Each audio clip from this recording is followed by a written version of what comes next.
ஒவ்வொருத்தரும் ஒவ்வொரு விதமான மனநிலையில் இருக்காங்க. அது மட்டும் இல்லாம அவங்க யார் வரணும், எப்படிப்பட்டவங்க வரணும் அப்படிங்கிற ஒரு கருத்து தெளிவா அவங்க வந்து முன்வைக்கல. இதுலேருந்து என்ன தெரியுதுன்னா, அதுதான் நான் முன்னாடி சொன்ன மாரி இளைஞர்களுக்கும் அந்த அரசியலுக்கும் இடையிலான அந்த இடைவெளி அப்படிங்கிறது ரொம்ப நெருக்கமா இருந்த இடைவெளி கிட்டத்தட்ட ஒரு 30-40 வருஷங்களுக்கு முன்னாடி வந்து மிகப்பெரிய இடைவெளியா போயிருச்சோ அப்படிங்கிறது தான் நம்ம பார்க்க முடியுது. இதற்கு எதை நம்ம காரணமாக சொல்லலாம்? ஒருவேளை இந்த வேலை தொடர்பான இந்த நேரமின்மை காரணமா, அல்லது வந்து இளைஞர்களுக்கு ஈடுபாடு இல்லையா, இல்லை வந்து இளைஞர்களுக்கு ஒரு வெறுப்பு வந்துருச்சா, எந்த காரணத்தை நம்ம சொல்லலாம்? சொல்ல பார்த்தீங்கன்னா இப்போ வந்து படித்த வேலைக்காக படித்த ஒரு இப்போ கஷ்டப்பட்டு அப்பா அம்மா வந்து காசு கட்டி டொனேஷன் கட்டி எல்லா இடத்துலையும் படிக்க வைக்கிறாங்க.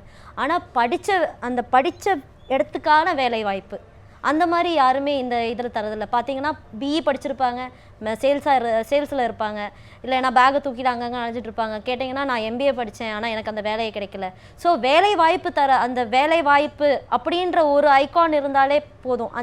அந்த மாதிரி ஒரு அரசியல் லைக் எனக்கு வந்து வேலை வாய்ப்பு இவங்க தருவாங்க அப்படின்ற ஒரு தலைவர் எனக்கு முன்னாடி வந்தாங்கன்னா, இப்போது சில பெண்களாக இருந்தாலும் சரி, நான் பிபிஓவில் ஒர்க் பண்ணுறேன், நான் படித்ததுக்கும் நான் ஒர்க் பண்ணுறதுக்கும் சம்மந்தமே இல்லை, கேம்பஸ் இன்டர்வியூ மட்டுமே நம்பி இருக்க மாட்டாங்க. சில பேர் அவங்களோட டேலண்ட்ஸையும் நம்பி இருக்காங்க.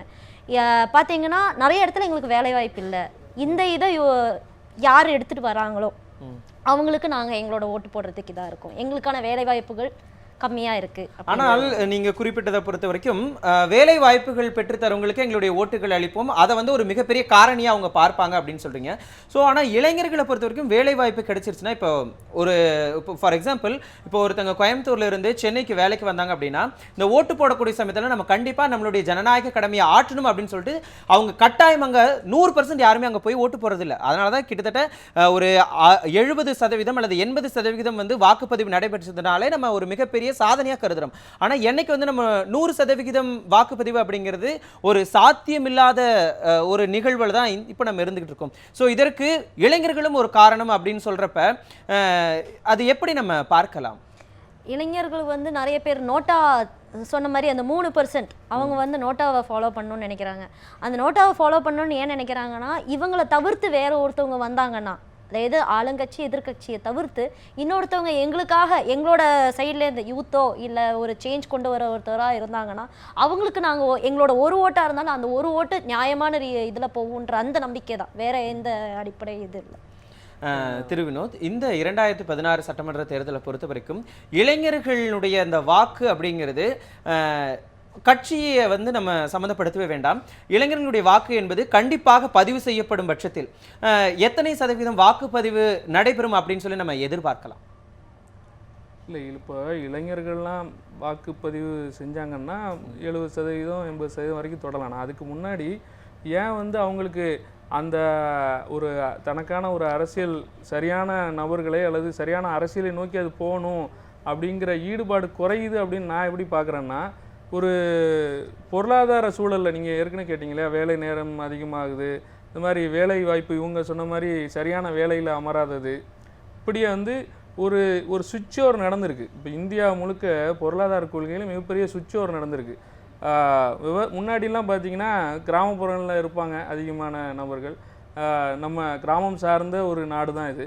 அங்கே வந்து ஒரு விவசாயத்தில் அடுத்த தலைமுறை திரும்ப விவசாயத்தில் ஈடுபடுவாங்க, விவசாயம் சார்ந்த வேறு தொழில்களையும் ஈடுபடுவாங்க. ஆனால் இப்போ வந்து ஒரு இந்த பொருளாதார மாற்றம் வந்து நகரத்தை நோக்கி வந்து இளைஞர்களை எந்த கிராமத்துலேயுமே இளைஞர்கள் வந்து இல்லை, பெருவாரியான இளைஞர்கள் படிப்பை முடித்த உடனே நகரத்தை நோக்கி வர்றது தான் பார்க்குறாங்க. அப்போ நகரத்தை நோக்கி வர்றப்ப அவங்களுக்கு வந்து அவங்க படித்ததுக்கான வேலை அது மீதான ஓட்டமே வந்து இவங்களை வந்து ஒரு ஒரு ஒரு 10-15 ஆண்டுகளை வந்து ஓட விட்டுருது.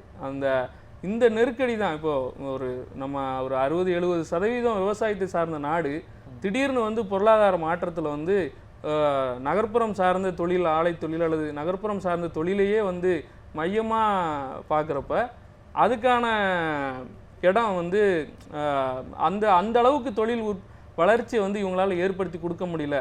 அப்போ வந்து இளைஞர்கள் வந்து பெருவாரியான இளைஞர்கள் வராங்க, வேலை கம்மியாக இருக்குது, அப்போ என்ன பண்ணுவாங்க?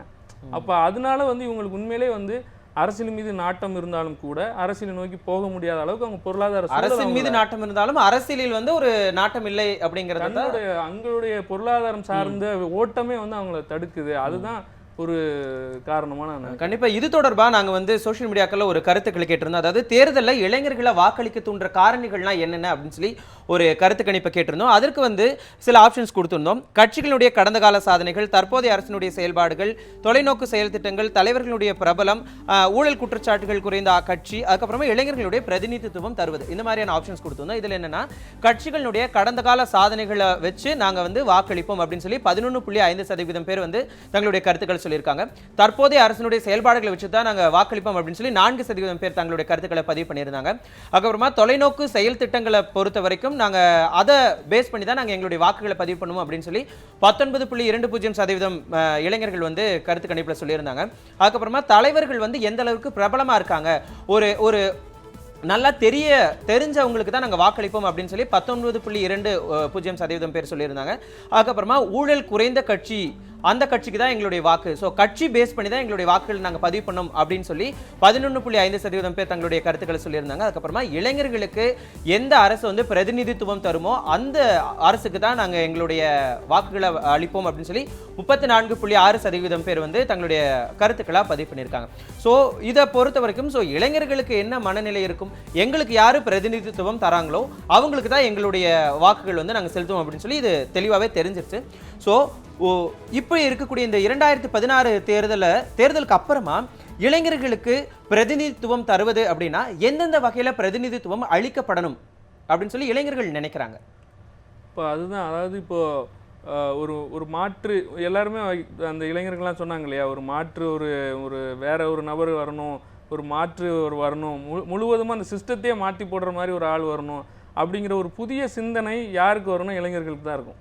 அப்போ யார் வந்து இந்த சரியான கொள்கைகளை, இந்த இருக்கிற பிரச்சனைகளுக்கு எல்லாம் வேறு ஒரு மாற்றாக என்ன வைக்கிறாங்களோ அவங்க வந்து கண்டிப்பாக முன்னாடி வருவாங்க. அப்போ இளைஞர்கள் நம்ம பொதுவாக சொல்லாமல் உண்மையிலே வந்து விவசாயத்தையும் கிராமப்புற மேம்பாட்டையும் பார்க்கக்கூடிய, அல்லது இளைஞர்களுக்கு சரியான வேலைவாய்ப்பு தரக்கூடிய, இப்போ இளைஞர்களும் பெண்களும் சேர்ந்து, பெண்கள் வந்து பெரிய அளவில் அரசியல் ஈடுபடாமல் இருக்காங்க, பெண்களுக்கு சரியான இது தரக்கூடிய, அல்லனா இந்த ஏற்கனவே அரசியல் இது வரைக்கும் எந்த பங்கும் கிடைக்காத தலித்து மக்கள், இஸ்லாமியர்கள், இவங்களையெல்லாம் சேர்த்து ஒரு மாற்று ஒரு சமூக கணக்கையும், சமூகத்தில் இருக்கிற எல்லா சிக்கல்களையும் சேர்த்து எந்த இளைஞர்கள் அதை முன்வைக்கிறாங்களோ அவங்க வந்து வந்தா சரியா இருக்கும். இப்ப அந்த ஆட்சியில இளைஞர்களுக்கு எந்த அளவுக்கு பிரதிநிதித்துவம் தரப்பட முடியுமோ அந்த அளவுக்கு தரணும் அப்படிங்கிறது உங்களுடைய கருத்தை நாங்கள் எடுத்துக்கலாம். அந்த அளவு, அதாவது இப்போ ஏற்கனவே வந்து இளைஞர்களுக்கு வாய்ப்பு தரதா ஒரு ஒரு ஜோடிப்பு வந்து கொடுக்குறாங்க கட்சிகள், இளைஞர் அமைப்பு. அது வந்து அந்த கட்சிகளுடைய பிரச்சார யுக்தி.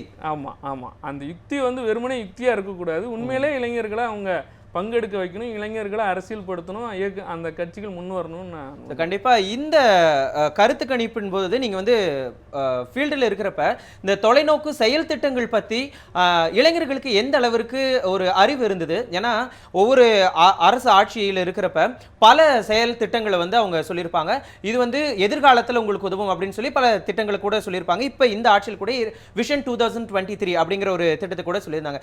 இது தொடர்பாக இளைஞர்களுக்கு எந்த அளவிற்கு அறிவு இருந்தது அப்படிங்கிறத பத்தி நம்ம ஒரு சிறிய இடைவேளைக்கு அப்புறம் தொடர்ந்து பேசலாம். இது களம் 2016.